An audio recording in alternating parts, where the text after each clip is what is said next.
You wanted the best. You've got the best podcast. The hottest podcast in the world. The Chris Voss Show, the preeminent podcast with guests so smart you may experience serious brain bleed. The CEOs, authors, thought leaders, visionaries, and motivators. Get ready. Strap yourself in. Keep your hands, arms, and legs inside the vehicle at all times, because you're about to go on a monster education roller coaster with your brain.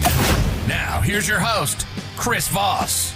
Hi, folks. Chris Voss here from the ChrisVossShow.com, the ChrisVossShow.com. Welcome to the big show, my family and friends, the entertainment scape of podcasting in the sky, the Big Ten circus of knowledge, information, and just being sexier because you're smarter. I don't know how that all came together. I've been working on that ramble improv for a long time, and it just finally all came into that succinctness. So there you go. All those shows you see me muff it, I finally got it. Welcome to the show, my friends and family. We have an amazing author with an amazing tale, a tale of the high seas, as it were. I think he was a pirate. I don't know. We're going to find out. But this has something to do with high seas, old ships, and a life on a path less traveled. And what we can learn from that, because I think we all love adventure and stories and all that good stuff. Because if you don't, why the hell are you listening to this show? I mean, that's all we have is brilliant authors, brilliant people on the show, and none of them are me, of course. That's why we have them on the show as guests. See how that works? Anyway, guys, we just launched our new AI podcast. We have a lot of AI automation, generative AI people and authors on the show for years now.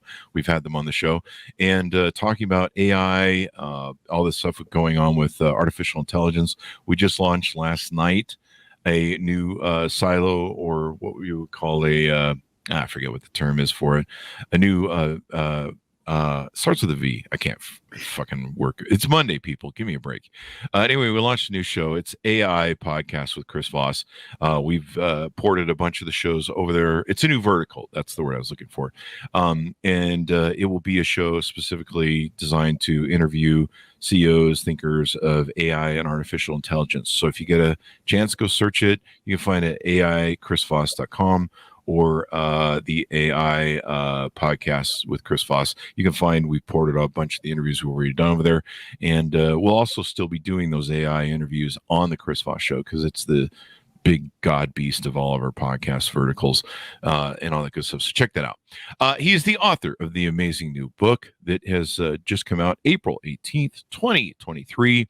All Hands on Deck, a modern-day high-seas adventure to the far side of the world. I think there should be like a thing there that goes, the far side of the world. I can't do that with an echo or something like that. So we'll fix that in edit. No, we won't. Will Sofrin is on the show with us today, and we're going to be talking to him about his amazing life and adventures and a story that, man, there's not a lot of this going around. There's not a lot of people running around ships on the high seas from, these old ships and stuff. We're going to find out his adventures of what he did. He is the guy who didn't follow any of the rules. Instead of attending college after high school, he became an apprentice shipwright to learn how to build and restore wooden yachts. As an apprentice, he studied the mechanics of wooden boats and naval architecture. And after completing his apprenticeship, he became a professional sailor, predominantly working on luxury wooden sailing yachts. He worked for years rising in the ranks and eventually became a licensed captain, all while tracking over 25,000 blue water miles as he sailed throughout Europe, New England, the Caribbean, Central America, and the California coast. He sailed some of the most famous yachts in the world and participated in the numerous world-class sailing events such as America's Cup Jubilee, the Prada Classic Yacht Challenge, and the 12-meter World Championships. And if you're not jealous enough by now, by his story, we have him on the show live. Welcome to the show, Will. How are you? Hey, Chris. Thanks for having me. I'm having an awesome Monday morning. And it's awesome to have you. Welcome to the show. Congratulations on the new book. Give us your .com so people can find you on the interwebs. www.willsofrin.com, willsofrin.com. There you go. And welcome to the show, Will. So tell us a little bit about your history. Let's talk about your childhood and why did you make the choice to go into this? It seems kind of weird to be like, hey, wooden yachts, like everything's made of steel and aluminum nowadays and all that good stuff. Tell us a little bit about what got you down this road. Why did you make the choices you made? So, I grew up in West Hartford, Connecticut, sort of imagine a picturesque John Hughes movie setting scene, suburbia, utopia, clubs. And, I didn't really have a direction in high school. I didn't know what I wanted to do. College, there was a lot of looming pressure what I was going to do after. And both my parents had dropped out of college themselves and gone back later in life. And they were very supportive. They said, we see that you don't know what you want to do, and we don't want you to just go do that because you feel like you've got to. So we would go take these weekend vacations, and we ended up in Newport, Rhode Island, and there was this new boat building school. And they said, you know what, why don't you give it a try? Why don't you pick up a trade? Do it for a year. If you don't like it, we'll still help you get through college. But, you're going to develop this skill set that, has been around for thousands of years. The world's always going to need carpenters. So did you have as a child, did you have an affinity to ships? I think we all kind of do as young men. I agree. I loved Popeye as a kid, and and you like spinach? I love spinach. I love spinach. My daughter doesn't get it. We won't hold that against you, but go on. And in high school, I was making a lot of money as a barback, and a friend of mine, his sailboat got wrecked in a storm. So I bought it from him for a few $100s and tried to fix it up and enjoyed the process. Yeah, there's nothing like a sailboat. Well, there's probably something like. You've been on big yachts, but we got a sailboat when we were young that we bought off a friend who'd sunk one, and it was so fun to sail and not hearing the engine, being out on the water at night when it's quiet and you can see the lights of the cities coming across. There's something about it. I agree. It's you are in control of getting yourself from A to B. In so many ways today, we're just the passengers other than driving your car, but you get on a plane or a train. And I think that's where sailing a ship like the ship I sail in the book is so romantic for people because they are the driving force. Yeah. And it's a work, You got to keep that thing going. You got to catch the wind at the right directions, and move the oars and the boom and all the working parts, and it's almost like an art form when it comes down to it. And it's such a romantic, beautiful thing until the wind dies and your engine won't start. You're back at but sometimes good things happen at those moments. I was sailing up from the Caribbean, and we had 3 days of no wind, and in the middle of it, whales came up to the boat. And really? We just actually donned our snorkel gear, threw some lines in the water, and jumped in, and I went swimming with whales. So I'm quitting my job, and I'm going sailing. Damn it! You're giving me I'm starting to question my whole life right now. So you go on this journey, and you get into the business. Do you fall in love with it immediately? Does it take a while for it to catch for you? You know what? I fell in love with it immediately. I had such a hard time in high school, and I don't know, it just using my hands, learning how to shape wood and bend it and make these beautiful yachts, which are really just, these elegant machines. To me, it was great. But while I was learning how to build boats, I'm living in Newport, Rhode Island, and I start getting invited out to race on sailboats and have fun, which leads to me getting paid. And wait a minute. Once I found out that I could get paid to sail on boats, that was it. I can get paid for this? Yeah. Awesome sauce. So then where does it go from there? And you tell this tale in the book, of course. I think would you call this kind of a memoir? Oh, I definitely would call it a memoir. It's I'd say it's an adventure travel memoir about how and why and where it took me. After I finished my apprenticeship, my first job was to go race over in Europe on a yacht I helped restore. So when I was 21, I was living in the French Riviera and racing sailboats, and it was great. But like all good things, the job came to an end when the season came to an end, and I returned back to America without a job or a home. And that put me in a position where I didn't really have too many choices, and I needed to hop on another boat as quickly as possible. So would you call yourself a modern day pirate? Yes, I would. I would call myself a modern day pirate for sure. There you go. So, how do you get into this? I think maybe a large part of this is the story of what you do with this boat. Tell us about how you get involved with this whole big boat that you end up sailing around. So I end up back in Newport, and I've got no job, no direction. And the captain of the boat I've been working on was kind enough to let me crash at his house. But I think he realized that I was going to milk that till it was dry. So, so he sent me down to a tall ship, which is, these sort of old pirate looking kind of ships. And it was literally the antithesis of all my career ambitions, but I had no other option. So I had to do it. And the ship had just been bought by 20th Century Fox. And the first mate offered me a job and said, "Hey, do you want to sail to California and make a movie?" Ah. And those ships have a romanticism too. I mean, as boys, you grow up with thinking about pirates and playing pirates and stuff as a kid. I remember we used to dress up and have like fake swords and ahoy, matey, and all that stuff. Whatever. We love pirates movie. I grew up in that golden age, and maybe you did, of Pirates of the Caribbean at Disney. You could ride the big ship at Disney. And so for me, growing up in California, that was a real big fantasy. I remember a few years ago, I went down to Dana Harbor. Is it Dana Harbor? The harbor. Point? Yeah, at Dana Point, the harbor at Dana Point. I used to love to go down there and shoot with my camera. But there's a couple big ships down there, I think. And I think they have like a once a year sailing of the big ships, don't they? Mm-hmm. Yep. And there's just a romanticism. There's a feel, there's a textile to them that's very different than, looking at some big steel yacht. And I'm not discounting them. I'm just saying they don't have that romanticism, that whole high seas, old world, and there's an interesting thing where people use those ships to pioneer. You're like, that was it. They didn't have motors and gasoline and shit. It was like, well, fuck it. We got to use the wind. Well, like to the point that you're saying, this ship that I sailed on, 200 years ago, it was the most advanced technology in the world. It was what Elon Musk is sending to space today. Yeah. These ships you're going to go across the horizon to a place we've never been, and maybe you'll come back. Yeah. They didn't have GPS, you had some idiot with some map that you hope was right. And everybody's got scurvy, and you're looking at things through a thing going, I hope we figure out where the hell we're going.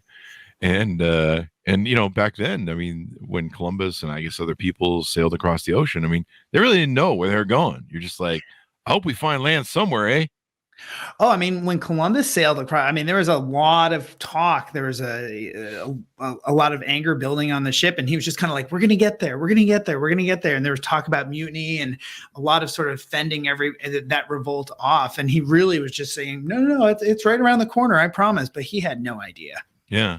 So tease out of some of the ups and downs. It's billed as a unforgettable journey of gripping story of fans who adore O'Brien's novels and the dramatic film adaptation of Master and Commander. You go through a lot of ups and downs. You tell the stories about the book. This is no simple ride across the water. So you go through some shit. It's no pleasure cruise. Try and think of, I think the best way to look at this is imagine a modern Princess Bride set on a giant pirate ship that's 180 feet long. And you've got 30 men and women living on the ship together, which really sets the scenario up. And when I say living together, everyone's living together, sleeping in the same space, getting dressed together. So decency was expected, and there's courtesy, but it's the way the ship always works. So you've got this, we're all colleagues, but we're also cooking each other dinner or washing dishes or cleaning our bathrooms. And that just set up a great opportunity for us to bond in different ways that maybe most colleagues don't get to bond. Plus, you have to get along, because if you don't like somebody, you can't leave. You can't just be like, I'm going to leave and go walk across the water. Jesus tried that with the apostles. Most people know that story in the Bible. He's actually trying to get away from those dudes because they're always bugging him and, humping his leg. And he's like, why don't you guys leave me alone for a second? I'm going to walk on the water. But no, it's kind of a community in of itself, isn't it? Yeah, it becomes a community, and as much as you could try and discourage romantic relationships, that's going to happen. Mm-hmm. And then, as you kind of bring up, we go through some intense experiences. We sailed through a hurricane strength storm where the ship is really teetering on the edge of sinking. And I found out later on that a lot of the senior sailors on the ship really kind of made peace with God. But I was 21 and too naive to realize I enjoyed all the big waves and had a good time. Did you meet any sea monsters like I used to dream about in the day when I used to read like Moby Dick and what was it? What was the one sea monster? Cthulhu or? Oh, I got a good sea monster story. We are sailing up the coast of Mexico at night, and we're up in the rig, okay? Because on a ship like this, you have to climb up to set the sails and trim them, and look down at the water, and there's this giant light tube rushing through, zigzagging around the ship. Wow. And what it was whales swimming through dinoflagellates with bioluminescence, this sort of algae that lights up. And that's when we saw these tubes lighting up at night. So is that the stuff they have out at Catalina? Yeah. At a certain time of year. Yeah. And actually, I think it was 3 years ago in Newport Beach here, someone had some great footage on YouTube where you could see these tubes of light and water. I always want to go out to Catalina Island. I love Catalina Island. I get the weirdest deja vu out there. And I feel so at home on that island more than any place on the planet. And I've always wanted to go out there and see that. And somehow I need to put that back on the schedule. So how many months do you run this this course of taking this boat? So the thing about taking the ship was it was a really fast, aggressive journey. First off, when you're sailing a boat, you spend a lot of time preparing it. It's this working machine. You've got to get it in tip-top shape. So we spent 2 months, everyone working to get the ship ready. And then the actual being underway was 36 days to go 6,000 miles. Wow. Yeah. So we started in Newport, Rhode Island, go down to Puerto Rico, Panama, then transit the Panama Canal, and then continue north on the western seaboard till we reach San Diego. Yeah. And this is a different kind of job. It's not like my job where I'm indoors and I never see sunlight and you have to take lots of vitamin D. You know, you're out in the elements, the spray, the salt, the sun, the weather. Absolutely. I mean, I was in love with yachts, being a yachty. I mean, I was excited to wear khakis and polo shirts, and being on a ship like this, it's different. You have to wear a big knife and you're covered in tar, so it's dirty. Yeah. And it's not like a yacht where you've got autopilot and everyone's eating ceviche for dinner and having a glass of wine. And there's probably a lot of smell too, between sea salt and old wood and 30 people and no showers gets pretty stinky. Wait, they didn't have showers? You weren't supposed to shower while underway.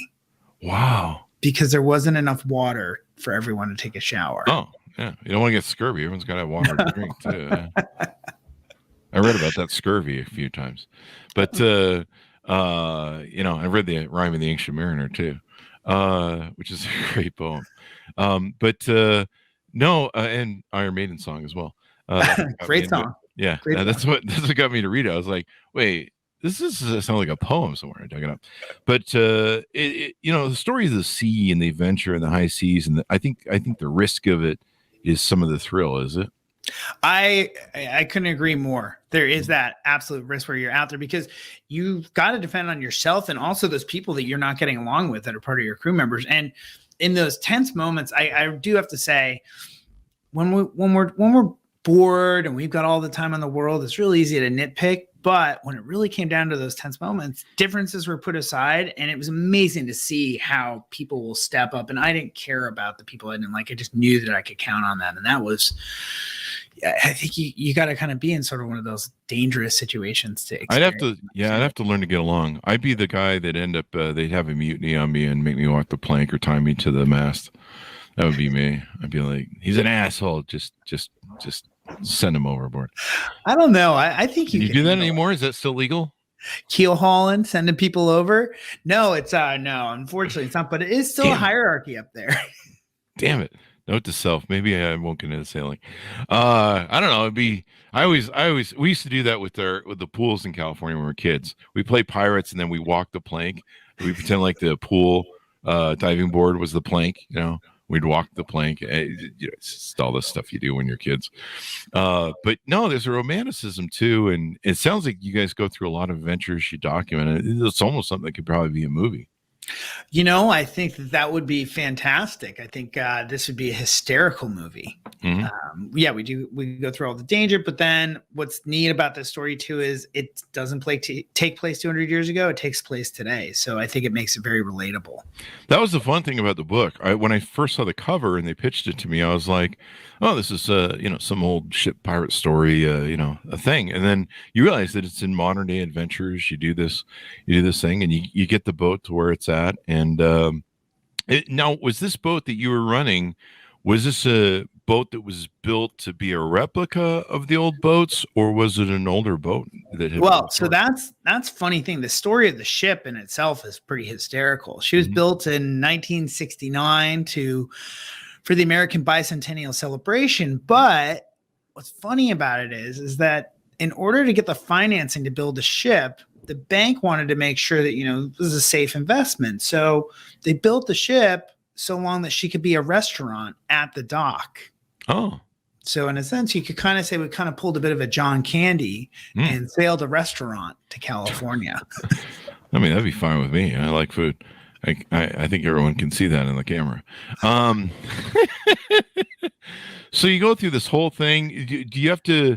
Did you cut through the Panama We Canal? did, yeah. We went through the Panama Canal. On the way to the Panama Canal, we had a big explosion in our rig, and that we experienced what's called the dismasting, where the mast went over. And it's what's neat too is I'm doing this tour to complement the book because we had three of us had camcorders on board. So I've got all this footage of the storm and then the mast breaking. And yeah, it was mast breaking are not good things. I watch those competitive, those sailors that do the competitive stuff nowadays. The billionaires all on the boats. I forget. I don't know what it is, but I see it all the time. And I see those things go over, the masts break off and shit. And I'm just like, yeah, that's not going to work out.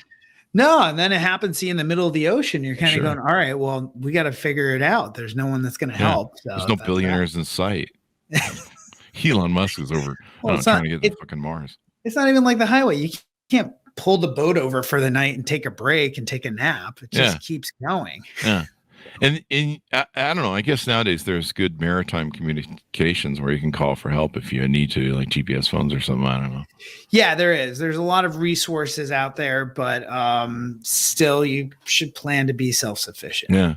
But I mean, and that maybe that's what the real character building of this is. We talked before the show in the green room about taking life less traveled and talk to me a little bit about that, how you feel about, trying to maybe set an example or set an influence to people that maybe they should consider other options in their life. Well, so I didn't go to college. I did an apprenticeship, and I got a lot of flack from the kids I was going to school with in high school. They were all convinced and heckling me, telling me I was making the biggest mistake of my life and going to be an absolute failure. But I didn't. I'm doing great. I mean, I just came out with this book and my life, I've got a great career. Most of my work is actually in architecture these days on land. But my wife's a pediatrician, and she had to do the opposite of me. She had to do more school than anyone else. And I hope that I've got a 7-year-old daughter, and I'm hoping that when she's a teenager, she's going to read a story like this and feel good about following her passion. I think continued education is imperative. Like, we should all keep learning, but there's a lot of different ways we can find happiness and success. Oh, most definitely. We had a major shipbuilder on the show one time. He builds all the expensive yachts. I can't remember who his name was. It was several years ago. We had him on the show and just talking about some of the yachts. And you see some of the way these new things are built and the craziness that goes into them, but they're beautiful. They're extraordinary. But I think still when it comes down to it, it's just that feeling of being near the seas and oceans. I've talked about this before on the show. I'm an atheist. I'm a big believer we did walk out of the primordial soup of the ocean or water, whatever you want to call it. And I feel an affinity for the sea when I go down there. I think most of us do. I think that's why we're all enthralled. That's why we all want to live by the ocean. Or water, the most highest real estate will always be closest to the water. And I think we have an affinity for our mother. That's my opinion. And so I think that's why there's there's a romanticism to it that we keep coming back to it. Like I used to have all the world.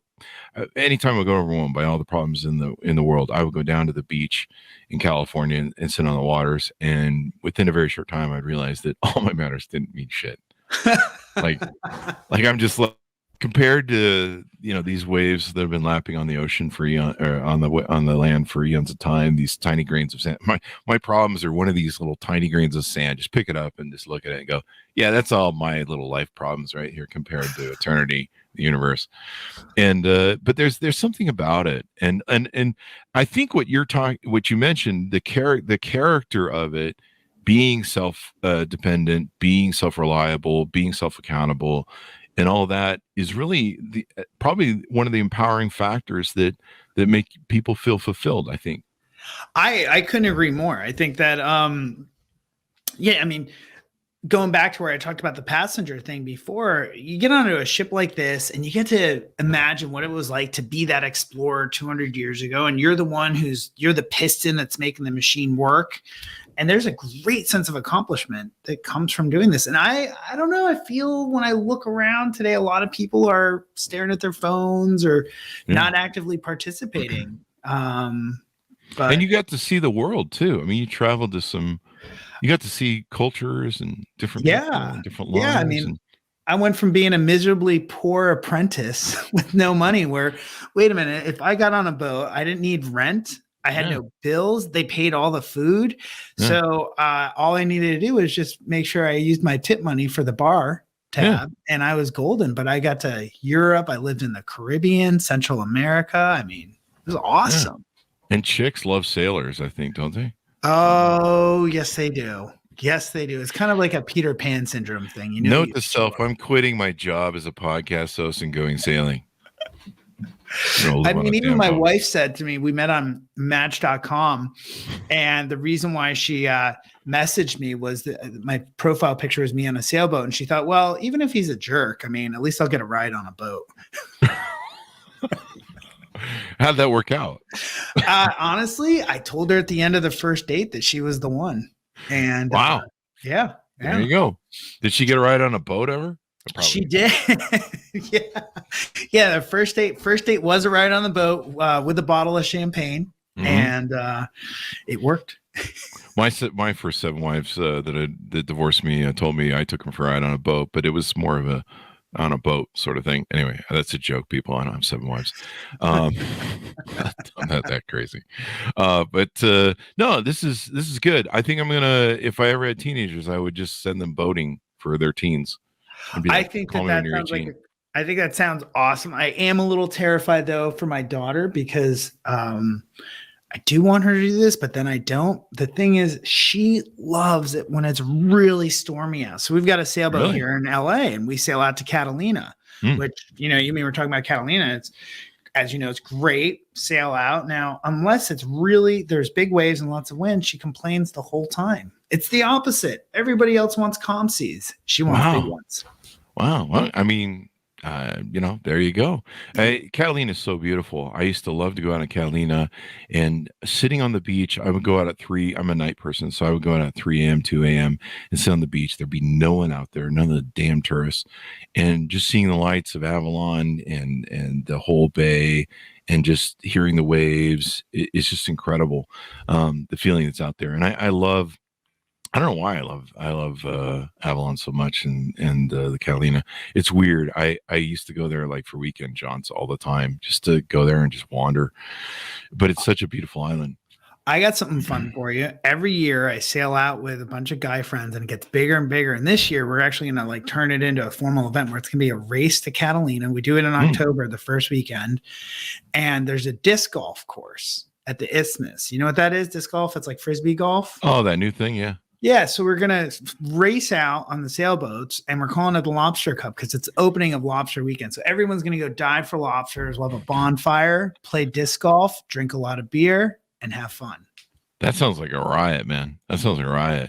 Yeah, sailing is so beautiful, and not having the motors. I mean, I love the motors. I see those, those cigarette boats and those speed boats they have in Florida and shit. And yeah, that looks like fun. And speed is fun, but there's something about not having the motor on and just feeling the wave and the wind. It's kind of like that moment that I feel when the plane first leaves the ground and you feel it, the wings catch the wind and it becomes airborne. I love that moment in flight where you leave the ground and you can feel the air moving beneath you and the wings catch the air and the magic of flight takes into place. And we had one of the sailboat I got was an old Thunderbird from the Puget Sound, and it was designed to plane, like an 1,800-pound fucking lead keel, I think it was. Wow. But it would plane because it was a flat bottom boat. And so it was designed that if it hit a speed, it would lift. Yeah. That was the funnest shit in the world, man. That feeling when it would plane. Oh, that feels so good. And the rudder, everyth's a little vibrating and buzzing. Yeah. It was crazy. 1,800-pound lead keel, I think it was. Just insane. But yeah, just a beautiful boat. And one day somebody left the head open and sunk it in the bay. Oh no, that's terrible. Yeah, evidently it's a little hard to get an 1,800-pound lead keel out of mud. So there's that. But it was fun while it lasted. Anyway, anything more you want to tease out on the book before we go, Will? Oh, well, I think one of my favorite things about being a sailor is you've got this great camaraderie, and that's where a sense of humor and shenanigans come in. Yeah. And I think what makes this book a lot of fun too is I was able to reach out to a bunch of my shipmates and get to catch up with everyone and telling the jokes. And you're going to find in this book, there's some great bar fights, which sailors, right? Bar fights. There you go. And just some, we even almost had a run in with pirates, and the silliness of where you're talking about, how fun it is. The romanticism is, I got to sail on a ship with cannons. And we all talked about arming our cannons with screws and nails to defend ourselves from pirates. But I've never since sailed on a boat with cannons. That's cracked me up. Yeah. That would be wild. I'd be screwing with that. I'd be like, how does this work now? But no, I mean, you see the modern day pirates now, I sometimes like watching the boat videos where they have to barbed wire the boats now and everything from some of those pirates over there. It got out of hand there for a while. Thinking that 2000 or whatever. Yeah. And so over in Somalia, and it was interesting to watch. And these little guys are in these shitty ass boats trying to take on a big boat, and it was kind of crazy sometimes. But yeah, I think there's this romanticism and story about the high seas. What you've talked about too is a little bit about team building, because you're building a community, but you're also building a team that has to be cohesive and be able to have skills and to accomplish tasks. And maybe what you should do, if you haven't thought of this, you've probably thought of it already, is you should have, how these people do these corporate retreats where they try and learn trust building, and people what is that thing where they fall into each other and stuff and catch each other or whatever, all those sort of little trust things. Sometimes they just go smoke a bunch of hibiscus or whatever, ayahuasca or whatever in a cut. And maybe you should build a thing where if you want to team build, people have a corporate retreat on, one of these old boats. Well, a lot of these boats do that. There's when I was first getting paid to sail, it was in Newport, and there's the old America's Cup 12-meter fleet, all these America's Cup boats, and they all have these amazing corporate programs where you can go there and they charter the fleet out, and you have all these sort of corporations where everyone's on board racing the boat together, and you're having fun, you're drinking beer, and you're really racing, and then you have a big lobster bake afterwards. There you go. The only downside is that one employee that everyone hates, we'd probably make him walk the plank. Maybe he fell off. Yeah, I mean that's a great thing about international waters. Seen that movie. All right, well, thank you very much, Will, for coming on the show. Give us your .coms one more time, so people can. Oh yeah, it's willsofrin.com, willsofrin.com. There you go. Will, thank you very much for coming on the show. This has been fun and delightful. Hey, thanks for having me, Chris, and I do hope I see you out in Catalina this fall. I need to put that on my thing. You have resurrected something I've forgotten through all the crazy stuff I do. I need to go back to Catalina. I do want to go see that season with is it the fly fishing? Is it the fly fish, the fish that will actually fly, and the water that goes underneath? I've taken the submarine there on Catalina Island and seen, all the undergrowth, and it's so beautiful and so untainted. Hopefully it still is. I don't know. It is still drop dead gorgeous out there. good. I mean, it's to go from nasty ass Long Beach Harbor to there. And the boat experience is kind of fun, but I don't have a lot of fun the way I used to go on the bus boat. That isn't quite as fun as what you're doing with going with a small boat. I eventually gave up the bus boat and plus time. And I used to do the helicopter back and forth. That is a fucking fun ride. In fact, I got a few cool stories about that. But we used to do the helicopters to go back and forth. I think back in the day, they go like every 10 minutes to 15 minutes, I think it was. Or maybe it's 10 minutes to fly it. I think it was every half an hour. They do the fly-in. And being able to fly, I recommend this because being able to fly into Catalina Island and see everything from that view is really epic. I mean, I'm not discounting the boat thing. No. It's another perspective. I love that. And then being able to fly over the Queen Mary is a total boner. And they have two stops they'll do. They'll stop at the base of the Queen Mary or the butt of the Queen Mary, whatever you want to call it. Clearly, I'm not a maritime specialist. Is it the aft of the Queen Mary? Stern of the Queen Mary. Okay. Which is the aft? Is that? It's stern is aft. Okay, all right.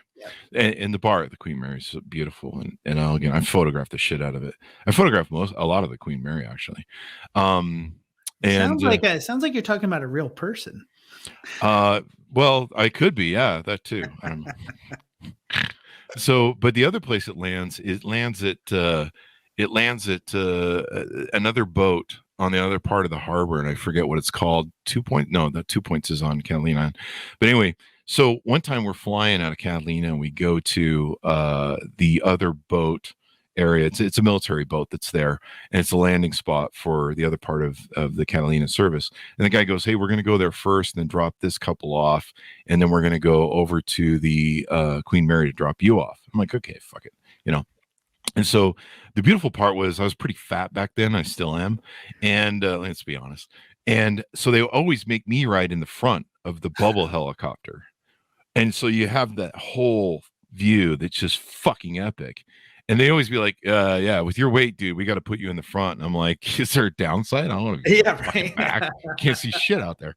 And so you can see all the beautiful boats like yours that are probably going back and forth to Catalina Island. You can see just everything. It's such a view.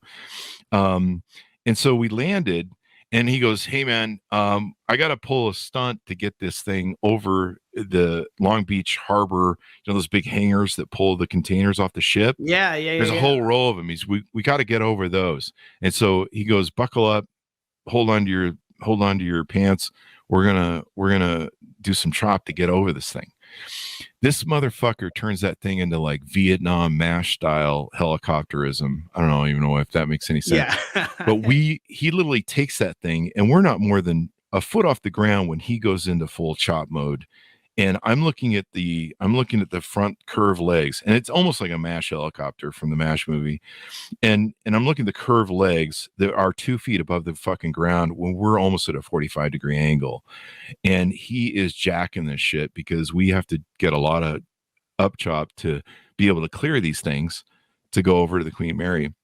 And it was frightening and it was exhilarating. It was like a drug that I've rarely felt ever. And we made that chop, and I'm sitting there going, "We're not going to make those fucking things. We're going to crash into those things." But the way he lifted off, it was just like MASH Vietnam style, man. It was some crazy shit that he was doing with that helicopter. And we rode over, and then the beautiful part was we got to go, what I normally don't get is over the top from the front of the Queen Mary and back, and just being able to see the whole beauty of it. The old dome that used to house Howard Hughes's boat, it was a boat plane. I forget what that was called, but it was so beautiful to see. So I highly recommend people go on that journey with you to Catalina. It's so wonderful. Everything is so beautiful out there, except for Long Beach Harbor. Fuck that shit. Nasty. Well, now you're making me want to do that helicopter ride for sure. Oh, you should, man. You should. It's fun to do. The boat's great. But if you ever just want to go out, and I think it's like a 10-minute ride as opposed to the 2-hour ride on the big boat, the bus boat. The bus boat's, it's like riding a bus on the water. It's nice. They got this crazy new high-speed one that looks like Oh, do they? like a cigarette, but like everyone puts on like roller coaster. Are you serious? Yeah, I'm dead serious. And they get that thing going like 50 miles an hour on the water or something. It's insane. It looks But it's got to be fun to have like a sailboat in the Catalina Harbor where you're sleeping on the water, right? Oh man, it was our pandemic hotel. Really? You did that? Yeah, that was the whole thing. We would just take a break. I bought the boat with 2 partners, and we just took turns taking our families out. I'd take my daughter out, and my wife, and we'd sail out and just snorkel and anchor the boat and just have a blast. Damn, that's what I should have done during the pandemic, man. That would have been Next fun. one, right? I'm always jealous of the guys in the who have the boats in the harbor. I'm just like, God, that would be so much fun. And then and then there's what's that famous story about who's the movie star who fell overboard? Oh, right. Then like, well, what happened to her? And there's no evidence. Then we don't know. Yeah. So I always say I should note to self: take your enemies on boat rides in international waters. There you go. Anyway, man, it was wonderful to have you on the show. Very fun. Will, thanks for coming on. There you go. Thanks for having me, Chris. This has been great. And there you go. And I need to get an affiliate link for the I need whoever owns the helicopter service, you can pay me a referral fee if he takes the flight. But it's fun to do at least once or twice. It's a ride. And to see the Queen Mary in all its glory from above is just epic. I have photos of it. It's epic. And I think I filmed it. I think it's on video somewhere. Yeah. I love that ship. I mean, having brunch on her is just one of the highlights. Oh, yeah. Have you done the breakfast buffet? Yeah. Yeah. Jesus it's out of Christ. control. It is. That is like out of control. I couldn't even do that anymore. There was a time where I could. And you see a lot of stars there too. Yeah. Like there'll be stars there, but it's epic, the food. And then being in there's something about that Titanic era feel and just walking that boat. I mean, I've spent days on that boat photographing everything. And there's probably like, I don't know, 20,000 photographs I have of that boat. Some of it's just boring and stuff, but the bar is something I always loved. That big, the dining room is beautiful. It's just that romanticism of it. I don't know. It's the whole thing. They still won't let me stand on the end of the Titanic and scream, "I'm the king of the world." I said I was banned from that. I don't know what that means. It's like every cruise ship captain's nightmare. There you go. I'm sure everybody thinks that they should do that, and it is fun with our sailboat. When we were, I don't know if I imagine you've done this, but with our sailboat, we used to hang out over the edge. This is long before Titanic, but we used to hang out over the edge, and just you would see the water crashing under you in the bow, but you wouldn't see the bow, and it was fun. You just felt like you were riding on the wind and the wave. But there you go. What I love is that dolphins love sailboats. They like come up and they catch the bow wave. So what I've done a lot is you kind of get down there and you duck under that rail and you try and touch the dolphins when they're swimming up at the bow and pet them. Oh, that would be awesome, man. That would be freaking awesome. So there you go. A lot of excitement and fun you're going to have. Order up the book wherever fine books are sold. All hands on deck. A modern-day high seas adventure to the far side of the world by Will Sofrin. Available now wherever fine books are sold. Thanks, Minus, for tuning in. Go to goodreads.com/Chris Voss, youtube.com/Chris Voss, linkedin.com/Chris Voss, and all those crazy places on the internet. Thanks for tuning in. Be good to each other. Stay safe. And we'll see you guys next time. And that should have us out.